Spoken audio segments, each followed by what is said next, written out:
ఇవాళ రేపటి నుండి మనకి సెంట్రల్ గవర్నమెంట్ తరఫున ఒక స్ట్రిక్ట్ యాక్షన్ స్టార్ట్ అయినప్పటి నుండి మీరు చూసిన చాలా మావోయిస్ట్ ఛత్తీస్గఢ్ నుండి పారిపోవడం జరుగుతుంది. అదేవిధంగా కొంతమంది లొంగిపోయి సరెండర్ అవుతున్నాయి ఎక్కడైనా.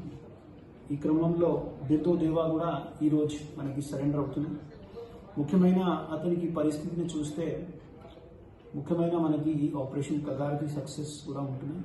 అదేవిధంగా మన ఆంధ్రప్రదేశ్ పోలీస్ అండ్ ప్రభుత్వం తరఫున ఇచ్చిన ఈ సరెండర్ పాలసీ తరఫున హామీ, అదేవిధంగా దీంట్లో ప్రోగ్రెస్ అని చూపించడం, ఇవన్నీతో అతను ఎక్కువగా ఇన్ఫ్లుయెన్స్ అయ్యి మన దగ్గర సరెండర్ చేస్తారు.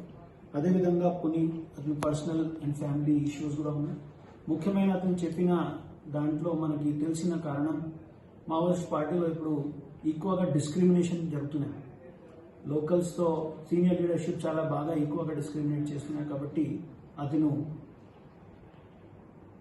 పార్టీని వదిలేసి చూడ్డానికి విషయం ముఖ్యమైన అదే ఉన్న అతను చిన్న ఫ్యామిలీ వాళ్ళు అప్పుడు వదిలేసిన తర్వాత మొత్తం ఊరు నుండి ఎవరు కూడా పార్టీలో జాయిన్ అవ్వలేదు.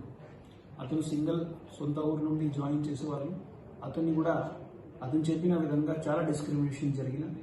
అండ్ ఇప్పుడు కూడా చిన్న పిల్లలు ఎవరైనా జాయిన్ చేస్తారో వాళ్ళని మావోయిస్ట్ ఐడియాలజీ ప్రకారంగా ఏమైనా పాట చెప్పి వాళ్ళని తప్పు సమాచారం ఇచ్చి వాళ్ళ భయం పెట్టి వాళ్ళ రిక్రూట్మెంట్ జరుగుతున్నాయి ముఖ్యమైన ఛత్తీస్గఢ్ ప్రాంతంలో.